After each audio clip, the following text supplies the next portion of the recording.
सभी को नमस्कार और जय माता जी की। सीरीज के तीसरे भाग में आपका स्वागत है। हम गुर्जर विवाद का विश्लेषण कर रहे हैं। तीसरे भाग में हम पंचतंत्र के सदियों बाद जो गुर्जर शब्द का अगला उल्लेख हुआ है वहां से शुरू होकर आगे चलते जाएंगे और देखेंगे कि कब किस शिलालेख में या ग्रंथ में कैसे गुर्जर शब्द आया और क्यों ये उपयोग स्थान सूचक है, जाति सूचक नहीं। तो चलिए शुरू करते हैं। Let me share my screen.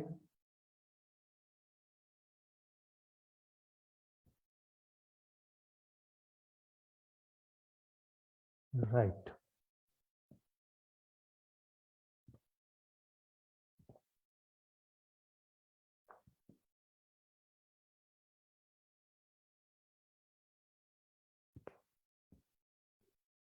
तो दावा ये होता है कि गुर्जर देश, ये जो नाम है, ये किसी भूभाग को तभी दिया गया जब गुर्जर लोग इस पर शासन करने लगे। तो इसका उत्तर देखिए, गुर्जर या उससे बने बाकी के जो शब्द है ये कब कहाँ किस कॉन्टेक्स्ट में आए हैं ऐतिहासिक ग्रंथों और शिलालेखों में, ये सब देखकर हमें पता चलता है। तो उसी ओर आगे बढ़ेंगे।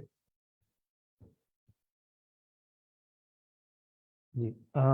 तो ये ईसवी की जो 7वीं सदी है, 7th century AD, वहां से दत्त द्वितीय नाम के एक प्रतिहार वंशीय सामंत थे जिनका भरूच के पास खेड़ा गांव से एक दान पत्र, एक एक नहीं दो दान पत्र मिलते हैं, जिनका अंकन 629 ईस्वी और 634 ईस्वी में हुआ।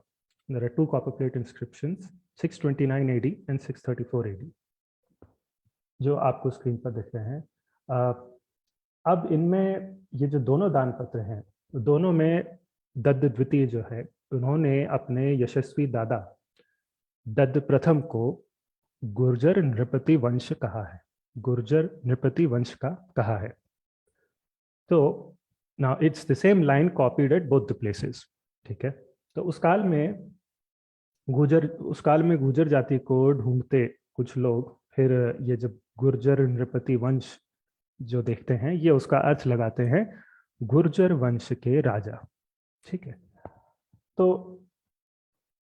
अब होता क्या है कि व्याख्या में अगर आप गुर्जर नृपति वंश का सही अर्थ देखें तो वो बनता है गुर्जर देश के राजाओं का वंश। अब सामंत दत्त ने यही कहने का प्रयास किया है कि उनके पूर्वज गुर्जर देश के राजाओं के वंश से ही हैं। पर क्यों? वो अर्थ गलत और ये सही कैसे हुआ? वो ऐसे हुआ कि इसी प्रकार की उपाधियां, यानी XYZ नृपति वंश, भौगोलिक क्षेत्रों के लिए उपयोग होती रही हैं, दे हैव बीन यूज्ड। तो उसका एक उदाहरण देखिए। जी। ये गुवाहाटी से 11वीं सदी का एक दान पत्र है। It's a copper plate grant of Pala वंश किंग्स। तो दान पत्र कहता है कि जो पाल वंशीय राजा रत्नपाल थे, उनके पुत्र पुरंदर पाल और दुर्लभा नाम की एक कन्या का विवाह हुआ। They got married. तो दुर्लभा जो थी, द ब्राइड, उनके वंश का वर्णन किया जा रहा है। जो वंशोत्पत्ति है उस पर लिखा है, एंड इट सेज जामदग्न भुज विक्रमार्जित प्राज्य राज्य नृपवंश संभवा। And as you can see, जैसे गुर्जर नृपति वंश था, the same way there is use of नृपवंश इन दिस लाइन, राइट? तो अब क्या होता है, ध्यान दीजिएगा यहाँ पर, जहाँ जामदग्न भुज विक्रमार्जित ये जो लिखा है, इससे अर्थ है जमदग्नि पुत्र, यानी कि जमदग्नि के जो सन थे परशुराम जी, उनके भुजबल से जीते गए। जामदग्नि भुज विक्रमार्जित। प्राज्य, राज्य मीन्स अनेकों राज्य, मेनी मेनी किंगडम्स, या आप बड़े राज्य भी मान सकते हैं। फिर आता है नृपवंश। नृपवंश का मतलब हुआ राजाओं का वंश। ओके, संभवा यानी उत्पन्न हुई। तो अब एक बार फिर से पूरा अर्थ देखते हैं कि जमदग्नि पुत्र परशुराम के भुजबल से जीते गए जो राज्य हैं, उन राज्यों के राजाओं के वंश में ये दुर्लभा नाम की कन्या उत्पन्न हुई थी। तो राज्य राज्य नृपवंश हमने देख लिया किस प्रकार से भौगोलिक प्रयोग हुआ। तो नृपवंश से पहले जो प्राज्य राज्य लगा था उसे एक बार फिर से देख लीजिए। प्राज्य राज्य नाम की कोई जाति प्रजाति नहीं होती, ऑब्वियसली इट्स ज्योग्राफिक टर्म। तो गुर्जर नृपति वंश के गुर्जर का अर्थ क्या होगा? गुर्जर नाम का जो देश है उसके राजाओं का वंश। तो शब्द का अर्थ यहाँ क्या बनता है हमें समझ में आ गया। पर ऐसा उल्लेख हुआ क्यों इस तरह? Why this peculiar usage? If you assume for a moment कि जो गुर्जर शब्द है ये गुर्जर जाति के लिए प्रयोग हुआ, ठीक है, तो सोचिए ये कैसे संभव है कि प्रतिहार वंश जो कि जाति से हम गुर्जर अज्यूम कर लेते हैं, उनकी अलग अलग स्थानों पर जो शाखाएं राज करती दिखती हैं आपको, इनमें से कई ने अपने लिए गुर्जर शब्द का, इस उपाधि का यूज ही नहीं किया। अब ये इसलिए हुआ कि गुर्जर क्षेत्र जो था, दी गुर्जर ज्योग्राफिक रीजन, गुर्जर देश, ये इन प्रतिहार शाखाओं के अधिकार में था ही नहीं। तो प्रतिहारों की जो मंडौर शाखा है, अगर आप उन्हें ले, उन्होंने गुर्जर उपाधि ली है, राइट। भीनमाल की शाखा ने भी ली है, क्योंकि मंडौर और भीनमाल दोनों अगर आप देखें तो गुर्जर जो कंट्री है, गुर्जर भौगोलिक क्षेत्र है, उसका भाग थे। लेकिन भरूच या लाट देश की जो प्रतिहार शाखा थी, यानी कि ये जो अभी आए थे प्रतिहार दत्त द्वितीय और उनके वंशज, उनके नीचे जो लाइन है, उस शाखा ने अपने लिए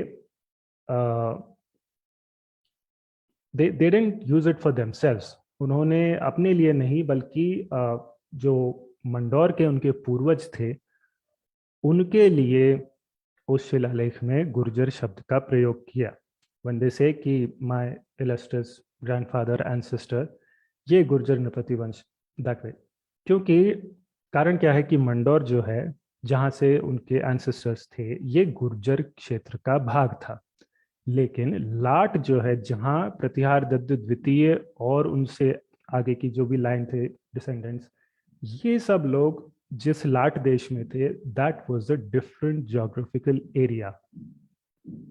तो लेट मी शो यू। या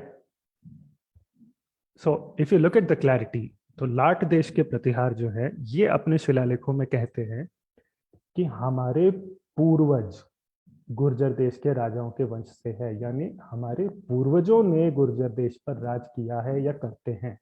पर अपने आप को लाट के प्रतिहारों ने गुर्जरपति या गुर्जरेश जैसा कुछ भी नहीं कहा।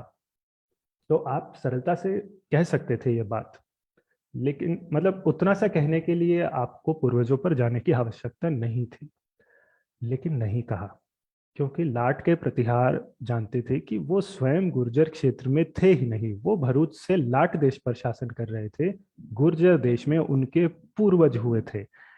और जो कि जैसे प्रतिहार दत्त प्रथम और उनसे ऊपर की जो पीढ़ियां थी पीछे की, तो जब तक इस दत्त द्वितीय वाली शाखा ने, जब तक इनका प्रतिहार में लाट में शासन रहा इन प्रतिहारों का, दैट इज 736 एडी, ठीक है, जिस समय अरबों के इन्वेजन हुए थे, अरब इन्वेजन, तो लेट 6th सेंचुरी से 736 एडी, दैट्स 150 इयर्स। इस पूरे काल में लाट की इस प्रतिहार शाखा ने कभी भी अपने आप को किसी भी प्रकार से गुर्जर शब्द से नहीं जोड़ा, न जाति के रूप में न ही भौगोलिक रूप में।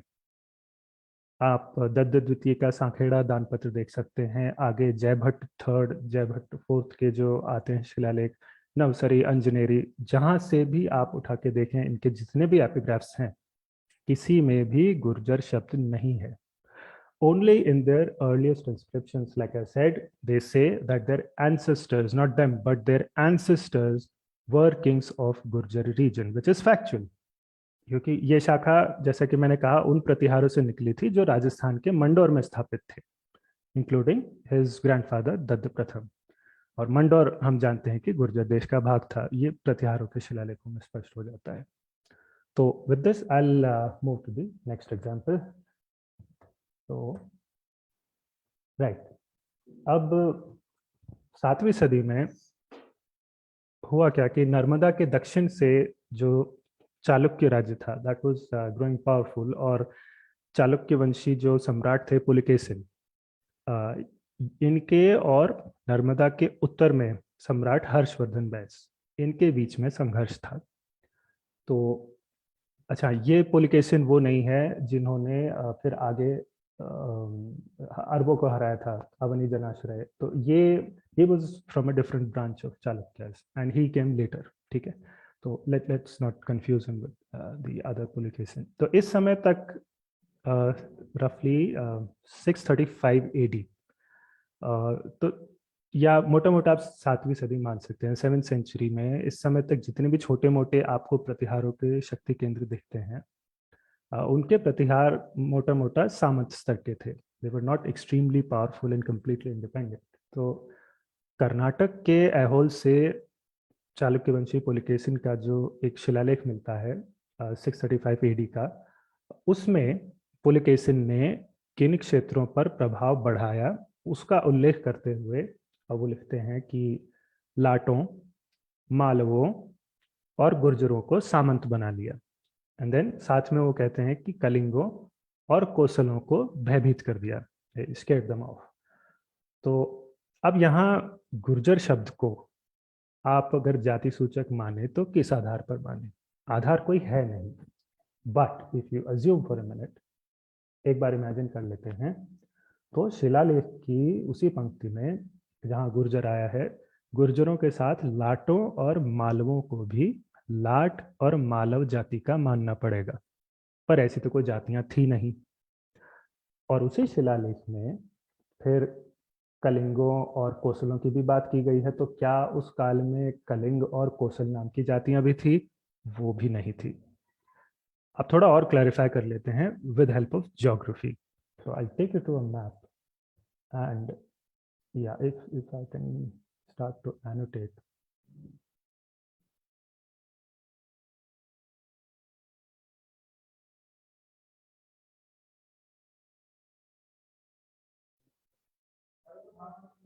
राइट, तो ये जो आपको नर्मदा दिखाई दे रही है, इससे उत्तर में अगर आप चलें तो दिस वुड रफली be the Lat region, and then here you have somewhere here, I think, yeah, a bit like this.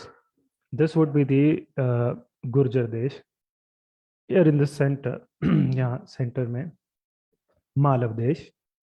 Then you come around Kosal and Kaling. Okay, तो अब जब आप ये मैप देखते हैं,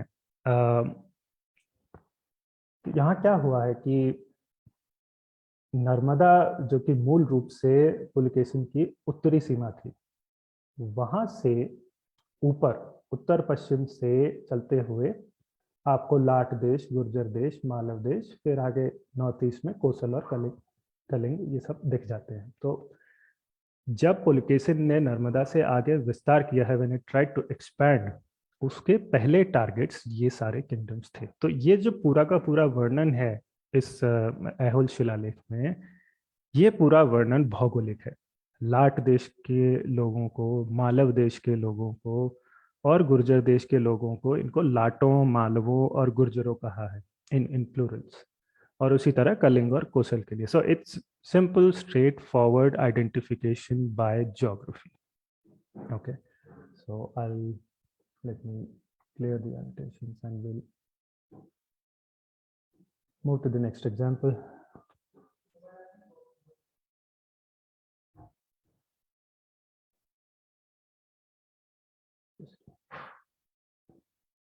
All right.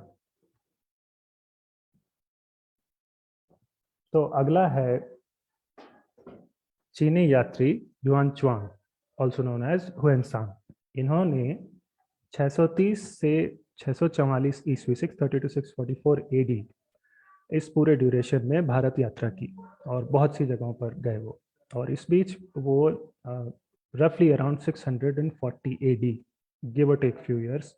उस समय में ये गुर्जर देश गए, and he has mentioned the name Gurjar देश as well as the capital. तो गुर्जर देश के भीनमाल नामक स्थान पर वो गए, which he identifies as the capital of Gurjar देश। एंड वो लिखते हैं कि गुर्जर देश का राजा युवा और जन्म से क्षत्रिय है। ठीक है, आगे चलता हूं। अब जब चीनी यात्री आए थे, उससे कुछ ही सालों पहले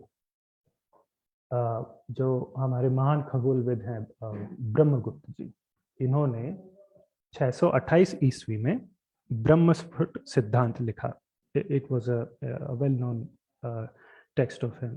तो उसमें जब भूमिका लिख रहे थे, when he really started writing, तो वहाँ शुरू में उन्होंने लिखा है कि जो मैं लेखन कर रहा हूँ, यहाँ के राजा जो है वो है चापवंशी व्याघ्रमुख।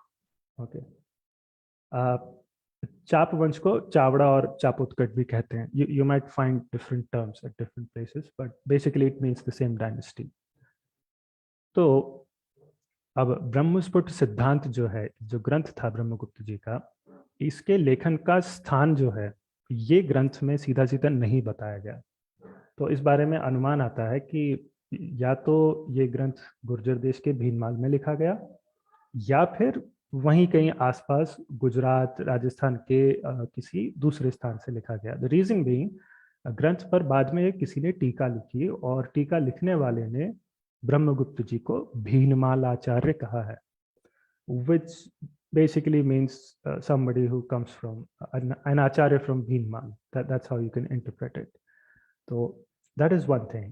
अब ब्रह्मगुप्त जी का ये जो ग्रंथ था, ये लेखन चीनी यात्री के आने से, ह्वेनसांग के आने से कुछ साल पहले है, 10-12 साल पहले। So he writes in 628 AD and Xuanzang arrives in Gurjar Desh around 640 AD, so barely 10-15 years apart. उस समय गुर्जर देश में प्रतिहार और चावड़ा दोनों शक्तियों का राज था, लाइक बेसिकली को एग्जिस्टिंग एज नेबरिंग प्रिंसिपैलिटीज, क्योंकि तब तक प्रतिहार मंडौर जीत चुके थे, और उनकी एक शाखा लाट के भरूच में सामंत बन के शासन करना शुरू कर चुकी थी। राइट, तो चावड़ा जो थे, if you look at the right, Chavda दक्षिणी राजस्थान में भीनमाल के आसपास थे, जो हमें ह्वेनसांग के डिस्क्रिप्शन से दिख जाता है। और वहीं सिरोही जो है, again in south Rajasthan just like Bhinmal, Sirohi से चावड़ा एक राजा का, चावड़ा राजा का वसंतगढ़ शिलालेख आता है। वसंतगढ़ शिलालेख है 625 ईस्वी का। राजा का नाम था वर्मलात जी, वर्मलात चावड़ा। तो उनके इंस्क्रिप्शन में, which are seeing on your right, वहाँ कुछ प्रतिहार लोग उनके सामंत बताए गए हैं, which have underline. So what we can conclude is, ये जो कालखंड है 7th सेंचुरी AD जिसकी मैं बात कर रहा हूँ, ये एक मिक्स्ड सीन है। Basically it's a transitive phase in the sense कि यहाँ चावड़ों का प्रभाव, जो मॉडर्न राजस्थान रीजन है, यहाँ से धीरे धीरे कम हो रहा था, और प्रतिहारों का प्रभाव बढ़ रहा था। And in this phase gradually the Gurjar word is applied more and more to Pratiharas and less to the Rajasthan based Chavdas. Eventually फिर Pratiharas replace the Chavdas in all regions of modern Rajasthan. और आगे जो आपको चावड़ों की डायनेस्टीज दिखती हैं, they are in the region which is modern Gujarat, Patan. ठीक है, तो but like even if you consider it as modern Gujarat, that region still is a part of Gurjar Desh only. So Chavdas still continued to rule in Gurjar Desh, but from parts of modern Gujarat, and as vassals of imperial Pratihars, because by that time Pratihars काफी शक्तिशाली हो गए थे। तो ह्वेनसांग जब आए भारत, उस समय, उससे ठीक पहले, तो भीनमाल में जो व्यक्ति सिंहासन पर बैठा था, वो या तो कोई चापवंशी था, चावड़ा, या फिर प्रतिहार, वन ऑफ द टू। ठीक है, आगे चलते हैं। अब चावड़ों के बारे में, to clarify any lingering doubts, I just wanted to reinforce with one more evidence. प्रबंध चिंतामणि के वनराज प्रबंध से एक श्लोक आता है जो कि चापवंश के गुर्जर देश में राज करने की पुष्टि करता है। तो वनराज चावड़ा ये चापवंश के एक प्रसिद्ध राजा थे और he was from the second half of the 8th century AD, right? So प्रबंध चिंतामणि का जो श्लोक है वो ये कहता है कि गुर्जर राज्य वनराज चावड़ा के समय मीनिंग 8th सेंचुरी एडी का सेकंड हाफ, उस समय जैन मंत्रों की सुरक्षा में स्थापित हुआ। सो चावड़ों को गुर्जर ज्योग्राफिक आइडेंटिटी से जोड़ता हुआ ये दूसरा साक्ष्य है। Moving on, right. अब जो 8th सेंचुरी एडी है, उस समय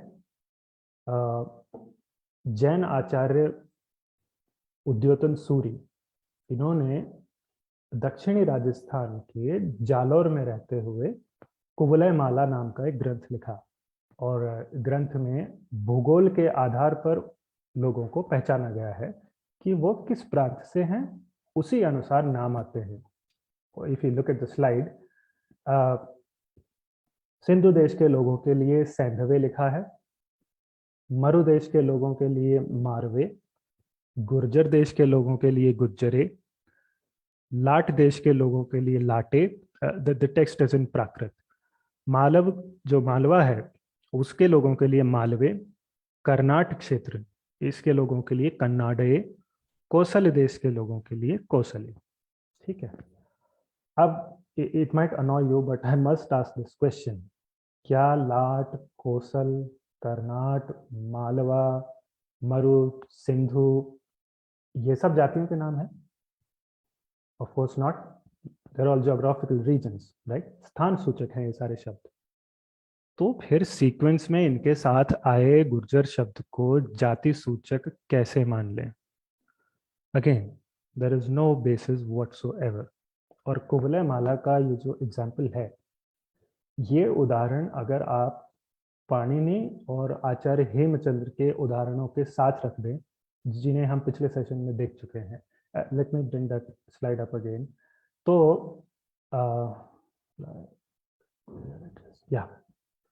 तो अगर आप कुवलय माला को पाणिनि की अष्टाध्यायी और आचार्य हेमचंद्र के जो ग्रंथ है शब्दानुशासन, द्वयाश्रय, महाकाव्य, इन सब के साथ में रख के देखें, so what you see is 500 BCE से 8th सेंचुरी एडी होते हुए 12th सेंचुरी एडी तक एक निरंतर कंसिस्टेंट पैटर्न दिखता है, स्थान से उसके निवासियों को पहचान मिलने का, and everywhere, not just Gurjar देश, एवरीवेयर। तो I think you can revise with these screenshots here on the screen. Let's move ahead, क्योंकि कुवलय माला से कुछ और भी था। या तो कुवलय माला ग्रंथ में आगे लिखा है कि यक्षदत्त गणी जो थे, उनके डिसाइपल्स, उनके शिष्यों ने गुर्जर देश को जगह जगह मंदिरों की स्थापना करके सुंदर बना दिया। इट सेज रम्मो गुर्जर देशो। सो ये एक और ज्योग्राफिक कॉनोटेशन से हमें यूज दिखा। Skipping to the next, right. अब कुछ शिलालेख। तो दक्षिणी महाराष्ट्र में नेसरी गांव है, नेसारिका बोलते हैं, नेसरी बोलते हैं, वहां से गोविंद राष्ट्रकूट, इनका 805 ईस्वी का एक कॉपर प्लेट इंस्क्रिप्शन मिलता है। इसे लेकर दावा होता है कि इसमें राजा के द्वारा गुर्जरों को हराने का उल्लेख है। सो ये गुर्जर जाति के होने का साक्ष्य है, एविडेंस। देखिए, प्रतिहारों के गुर्जर होने का विषय तो बाद में आएगा, पहले गुर्जर शब्द जाति सूचक सिद्ध तो हो जाए। तो सीधे कॉपर प्लेट की वो जो पंक्तियां हैं उन्हीं को देख लेते हैं, आपकी स्क्रीन पर है। तो यहाँ क्या हुआ है कि प्लूरल में गुर्जरों का उल्लेख जैसा कि दावा किया जाता है नहीं है। यहाँ एक वचन में गुर्जर और गुर्जरेश्वर लिखा मिलता है, यानी कि गुर्जर राज्य के राजा का उल्लेख है, इंडिविजुअल्स स्पेसिफिकली, ना कि गुर्जरों का। दूसरी बात, यहाँ पर गुर्जर के अलावा इस शिलालेख में 13 और राज्यों के राजाओं का उल्लेख है, 13 other kingdoms, Kerala, Andhra, Chalukya, Sinhala, Bengal, etcetera etcetera, और बहुत से हैं। तो पूरा जो शिलालेख है इसमें ऐसा कुछ भी नहीं जो ये सिद्ध करे कि गुर्जर शब्द यहाँ पर एक राज्य के राजा की उपाधि होने के अलावा किसी जाति जनजाति का नाम है। ऐसा इस पूरे शिलालेख के कॉन्टेक्स्ट से कोई इंडिकेशन नहीं आता है। अगला अगला है राष्ट्रकूटों का ही राधनपुर गुजरात से मिला एक दान पत्र। इसके बारे में भी दावा होता है कि ये शिलालेख प्रतिहारों को गुर्जर जाति का सिद्ध करता है। तो शिलालेख के श्लोक आपके सामने हैं। और एक और बात, इसके बहुत से श्लोक नेसरी शिलालेख से मिलते हैं। कई बार होता था कि आसपास अगर शिलालेख लिखे गए हैं कुछ सालों में एक ही शासक द्वारा या इमीडिएटली सक्सीडिंग रूलर्स, तो कुछ versus they would be lifted as it is, copied over to another inscription. That happens frequently. तो यहाँ वही हुआ है। इस शिलालेख के श्लोक नेसरी वाले से मिलते हैं। तो पहले यहाँ घोषणा होती है कि जो राजा गोविंद हैं, राष्ट्रकूट राजा, इन्होंने वत्सराज से गौड़ के 2 शाही छत्र छीन लिए। तो गोविंद जो राष्ट्रकूटीय राजा हैं दान पत्र जारी करने वाले, उनका नाम बताया गया।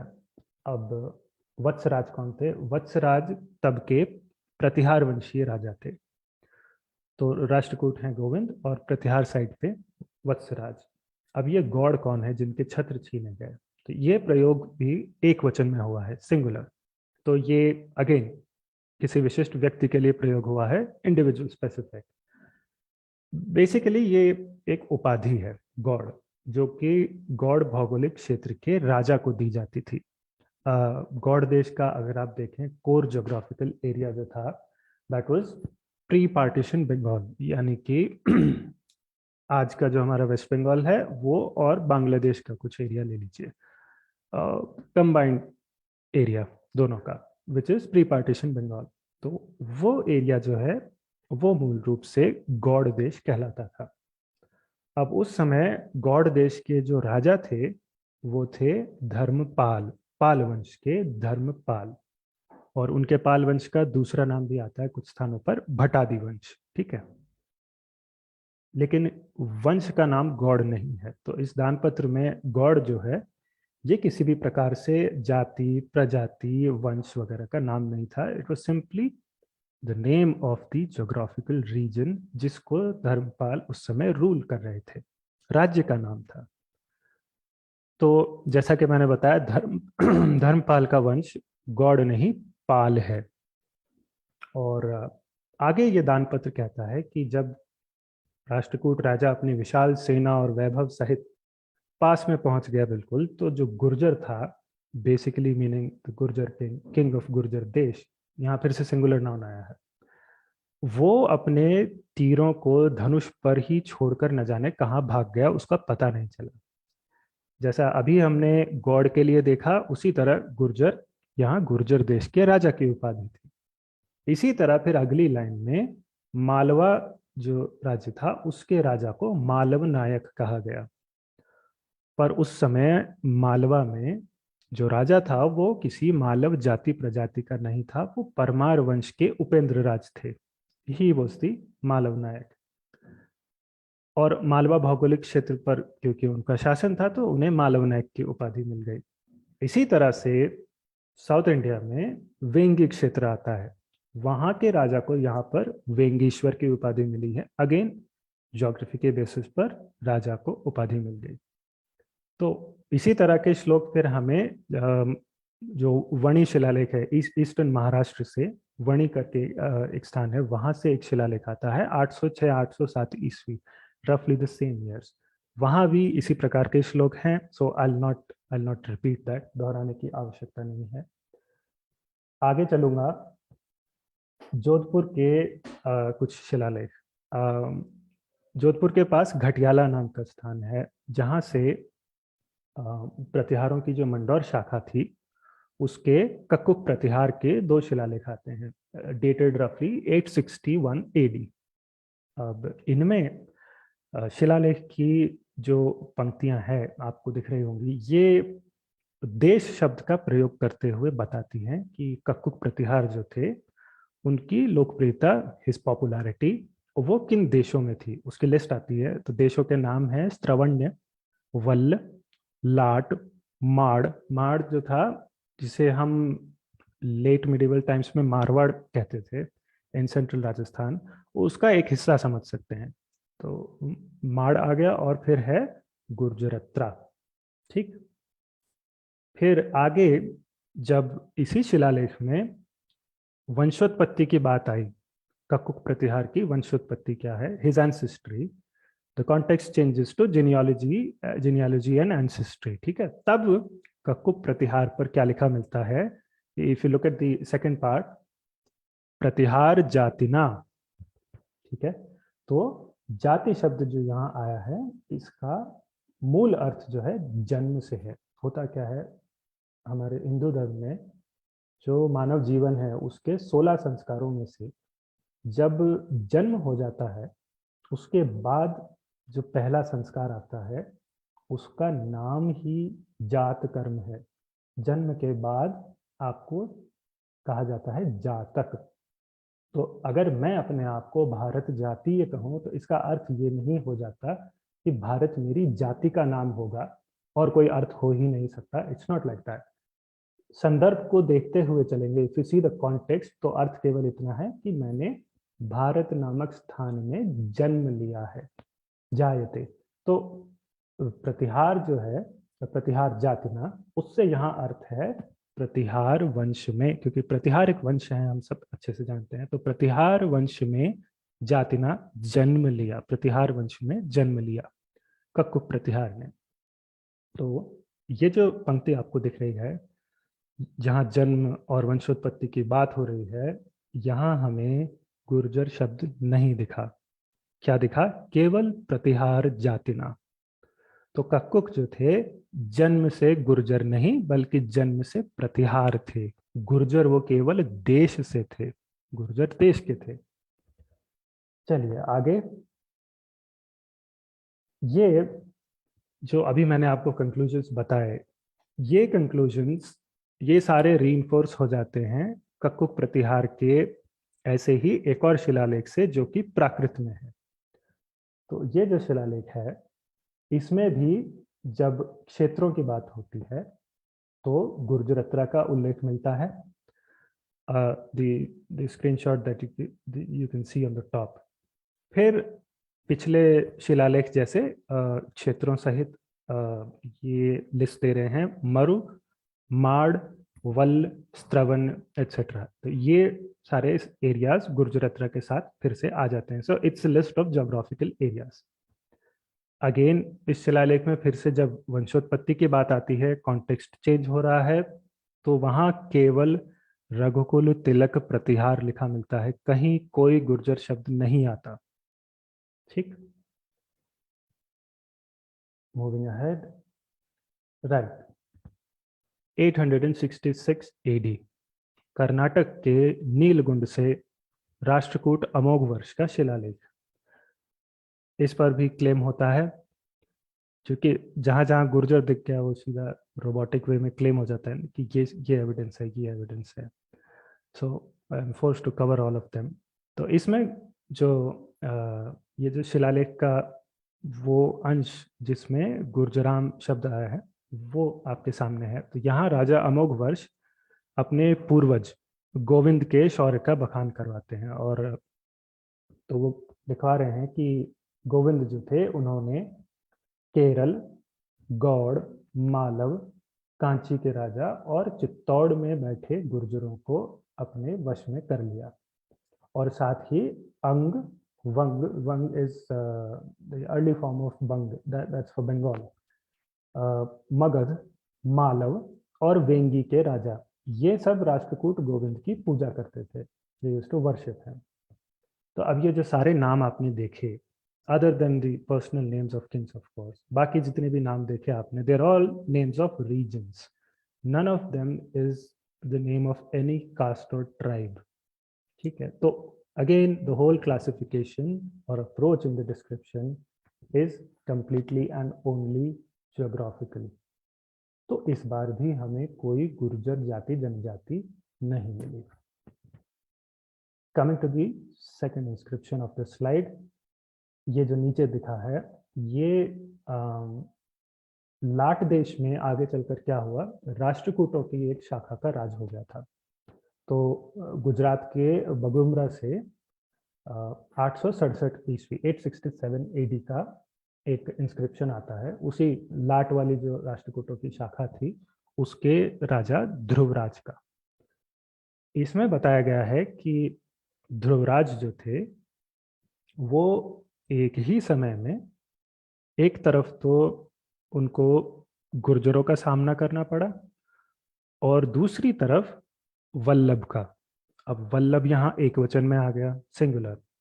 तो वल्लभी नाम का राज्य था, the location falls in modern Gujarat only. Vallabhi राज्य के राजा को यहाँ वल्लभ कहा गया है। तो ये बेसिकली उस समय जो गुर्जर राज्य था और लाट देश था, इन दोनों के पास में था। Let me show the map, I will try to annotate the regions again.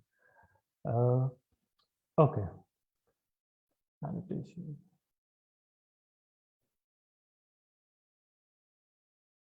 Right, तो देखिए ये जो आपको यहाँ दिख रहा है, this is the capital Vallabhipur.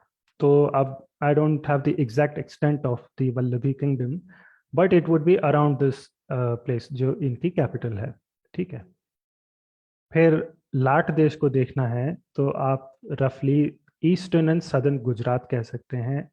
ये खेड़ा भरूच उसके आसपास का जो क्षेत्र है, ये आ जाता है आपका लाट देश। और फिर यहाँ ऊपर ये जो क्षेत्र आपको दिख रहा है, ये अपना जो कोर ज्योग्राफी है गुर्जर देश की, ये आ जाती है। सो अब यहाँ पर क्या हुआ है, जो आपका वल्लभी क्षेत्र था, तो राष्ट्रकूट ध्रुवराज जो थे, ये वल्लभी क्षेत्र की सेना और गुर्जर राज्य की सेना, इन दोनों के बीच में घिरे हुए बताए गए हैं। So again this description also is not जाति सूचक, ये भी क्षेत्रों की बात हो रही है। ठीक, okay, I think this is it for this part.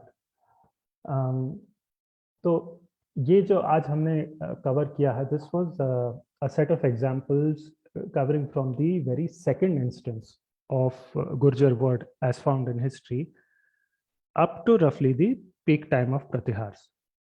तो अगले अंक में हम 10वीं सदी से शुरू होंगे और वहां से फिर आगे चलते हुए बाकी के साक्ष्य लेंगे। तब तक के लिए आपकी अनुमति, प्रणाम।